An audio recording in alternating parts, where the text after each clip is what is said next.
Hi, this is Perry, and I was having a conversation with my son Cuyler this morning. He's my second oldest. He's 20, and he travels with me to most of our business events, the roundtable meetings, the seminars. He runs AV. He's a gopher. He does customer service. He does sales, um, and we're having this conversation. He says, Dad, when I come to your meetings, I feel like I haven't earned my place. Meaning that, you got all these people running multi-million dollar businesses and he's not running a multi-million dollar businesses and he feels like he's the pipsqueak in the room. And, he and his friend had this idea the other day about this business. And in theory, me not knowing a great deal about this particular market, if they could do what they thought they might be able to do, it could be a huge business, could make a ton of money, and they could sell it for $10 million someday. But the only problem with it is shall we say, people would harm themselves sometimes using the product, and it would not be a good thing, and it would inevitably be complicated, and more complicated than it sounds. And so, they're probably going to shelve that idea, but now he's itching because he's a Wolverine at heart, and all these people at Advanced Mastery Network and Roundtable and clients, they're all Wolverines. And so, man, he's just like, let me at him. And now I totally relate to this. And I told him, I said, well, Cuyler, I remember having this conversation with your mom when I was 25. And I'm in Amway, and I'm wanting to run with the big dogs doing that. And I'm comparing myself to, Mike, and Mike is, at least in my opinion, really successful. And I'm comparing myself to George, and, George is really successful. And there's all these people that I'm comparing myself to. And my wife, we're riding in the car, and she says, Perry, Mike is 38 and George is 42, and this other guy is 50, and you're 25 and you're comparing yourself to these other people, and you're just making yourself miserable. Take a chill pill. I mean, for age 25, you're not doing that bad. Well, she was right. Actually, she was completely right. And I was making myself miserable. And I said to Cuyler, I said, listen, I said, look, if you guys can, come up with some brilliant business idea and make a lot of money and be one of the big dogs, then God bless you. That's great. But I said, that will come in time. But right now, let's talk about what you really should be doing.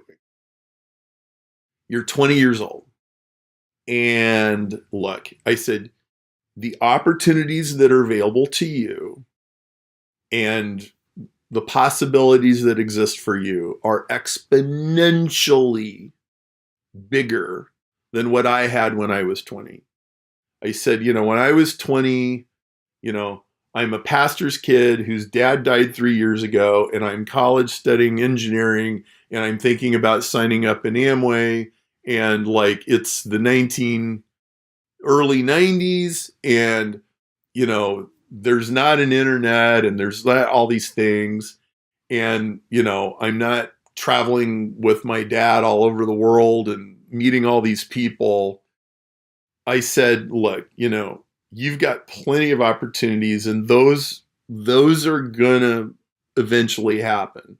But right now, here's what you should focus on. I said, you're doing the unschooling version of college. Now, let me explain that. We homeschool our kids, and in homeschooling, there's like a wide spectrum of styles, all the way from you could be extremely methodical and pedantic, and all the way to the other extreme is like, hey, we don't even have a curriculum. We just do life, and like whatever comes up in life, we're just going to teach our kids how to do it. We'll teach our kids how to balance the checkbook. We'll teach our kids how to fix the car. So you have this whole spectrum. Well, I talked Cuyler out of going to college. I said, dude, you hang with me. I'll give you a way better education than college ever will. Now, I kind of got to explain that a little bit. I went to college, got an electrical engineering degree, got the equivalent of a minor in English, and I think my college education was superb, and I wouldn't trade it for anything. And in a slightly different life, I could probably be an Oxford professor or something. I mean, I had a friend comment to me. He goes, Perry, I could just like totally see you being the professor riding his bicycle across the campus and teaching classes and stuff. So like, well, yeah, I do research and teach classes. Like, this is what I do now for a living. I could totally see that. And I love the idea, especially the classical idea of a university. But I'm really disappointed in what universities have become, because they've almost completely lost touch with their roots. And specifically, what they've lost touch with is the questions of like, what is a well-lived life, and what are the real questions of life, and what should you really be striving for, and how do you learn how to think? And what colleges are now doing is they're not teaching you how to think, they're teaching you what to think. And it's like all these politically correct things, and what they do is they read ancient literature, but they read it with this modern critical eye. Hey, everybody, we're going to look for the misogyny, and we're going to look for the patriarchy, and we're going to look for the biases, and they totally overlook the wisdom that's in all this literature, and the questions that it's really wrestling with. And I'm especially talking pre-Gutenberg, okay? Because like that's where like that's the top 1% of the top 1% is the stuff written before Gutenberg, because it's lasted for centuries and millennia, and it kept civilization going for centuries and millennia, compared to our civilization. Everybody knows that we could be on the brink of destroying the entire planet in a whole bunch of ways, like not just one way. I mean, it could be nuclear weapons, it could be the environment. Like, I don't know that we're really doing such a good job, and I don't really know that we're as smart as we think we are. And we're certainly not as good at wrestling with the most fundamental questions of life as people were 100 years ago, 500 years ago, 1,000, 2,000 years ago. And so I'm really unhappy with what it has degenerated into. They have butchered the humanities. And so that wasn't the case where and when I went to school. I think I really got a classical education at the University of Nebraska. And literally 70, 80, 90% of what I learned in school is still useful now, because it was very fundamental. It was very classical.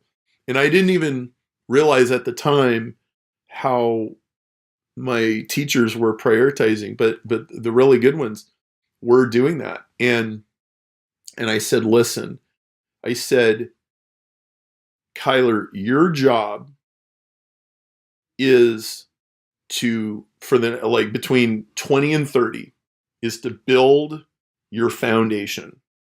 And I said, let me give you a word. The word is phronesis, Phronesis. Phronesis. And it's this old Greek word, and it describes practical wisdom that is oriented towards moral virtue. In other words, knowing what to prioritize, knowing what's important, knowing how to get things done, and how to make sure you're doing the right things and not the wrong things. I said your mission from 20 to 30 in your unschooling education, like you need to keep like sucking down those audiobooks and reading the pre-Gutenberg stuff and honing your mind and learning how to think. That is absolutely what you should be doing for the next 10 years. And hey, yeah, you know, if you build some great business or whatever, great. But listen, you know, when you go to one of our roundtable meetings, nobody's expecting you, you know, to be running a $3 million business. Okay, they're impressed enough that you're just doing what you're doing now. And I said, listen, whatever you do, do not fall into the trap of saying, well, I will allow myself to be happy or after I've done X. After I've achieved X, then I will give myself permission to be happy. Like, no, like you be happy today. Like wherever you're at, okay? Even if you're just, you're the smallest guy in the entire room. Well, that's actually good, right? You don't ever want to be the smartest guy in the room. If you're the smartest guy in the room, you're in the wrong room, unless you're the teacher, okay? And even if you are the teacher, you should only be the teacher like 1/6 of the time, 5/6 of the time. You should be not the smartest guy in the room, learning as much as you possibly can. And I said, I have a process that I've really become conscious of in the last year.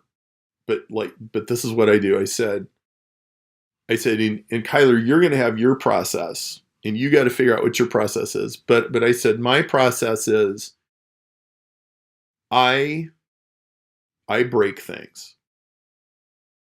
And when I was 5 years old, it was me smashing my dad's transistor radio with a hammer to see what was inside because I thought it would be really cool. And it was really cool, except it broke. And then Dad was really quite angry at me. I remember the spanking.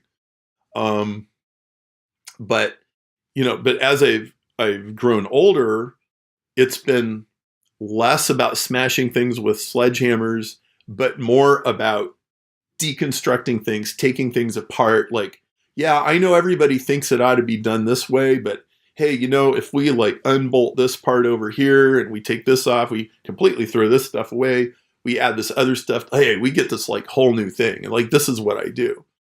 And I call it deconstructing, reconstructing, and then symbiogenesis. The symbiogenesis part is like merging dissimilar worlds, bringing them together, and then getting something totally new and inventing something. So, you destroy or you break down, you take things apart, but then you reinvent them. And I do this over and over and over again. I said, now, Cuyler, that's how I do it. Your process might be a little bit different than that, but you got to build the foundations for your process. And yes, you should push yourself, and yes, you should have high expectations, and yes, you could always do better. Anything you do, you could have done better, and you should do better next time, and you should learn. We're not just going to give you attaboys because you're awesome. It's like, we're going to expect a lot out of you, just like I expect a lot out of my customers, students, clients. We can all do better. Okay. But again, we're not going to like be dissatisfied and unhappy all the time because we haven't achieved this, certain thing. And, as this whole deconstruct, reconstruct, reinvent process has really come together in my mind. I've realized that it is a very definable process.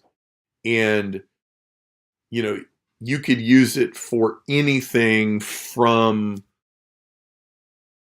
buying a used car all the way to inventing the next Uber or anything in between, right? I mean, it doesn't have to be some giant moonshot $40 billion thing, okay? It could just be your next product or your next innovation, whatever it might be. But, you know, there's some real value in this, and it's like it's this merger of the ancient and the future.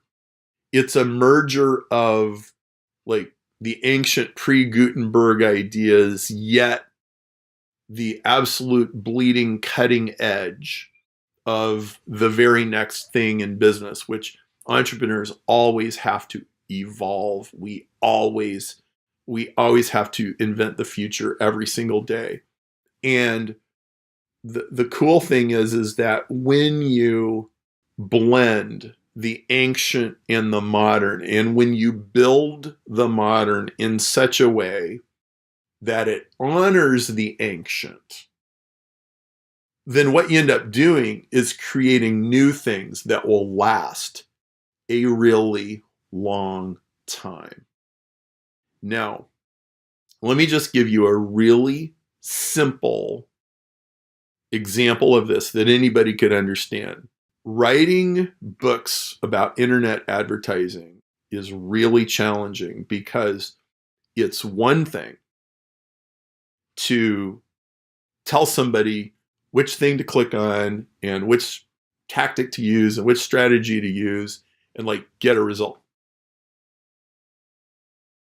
But it's another thing entirely to do that in such a way that A, the book ages well and you could still read it 2 years from now and all the advice is still good. Okay. And then furthermore, that it actually teaches people a set of principles that will always be true, even if Google goes out of business, right? So, you know, you could go on Amazon and for probably 1 cent plus shipping, you could buy a copy of my 2007 AdWords book. And if you read that book and used it to learn Google AdWords, it would still be at least 3/4 right. And the principles, I mean, it'd be dated certainly, but the principles would still be correct. And most of the advice would still be good. Well, that is a quality that you should endeavor to endow any project that you work on with. Okay? The ideal blend of the ancient and the modern. And there is a formula for this, and I've been working it out. We're teaching the formula at the Truth Seminar. And you know, I think this same idea that I gave to Cuyler about phronesis, practical wisdom that's oriented towards virtue, that is what you should aspire to as well.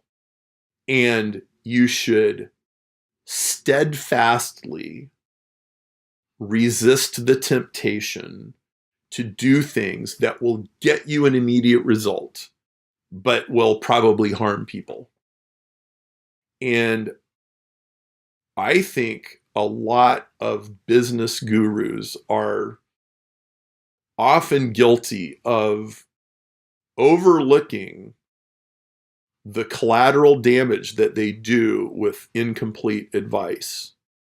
And, you know, you can't build a lasting legacy if you're doing that. On the other hand, if you take the high road and you build the phronesis into what you do, and you build it on a foundation so it's designed to last. Like, whatever skyscraper you build, the foundation should be deeper than the skyscraper because you don't want that thing to fall over and kill people. But if your skyscraper has really great foundations, it can last a long, long time. It can last a lot longer than you. Okay? And your legacy is going to last a lot longer than you, regardless of whether it's a good one or a bad one. So make it a good one.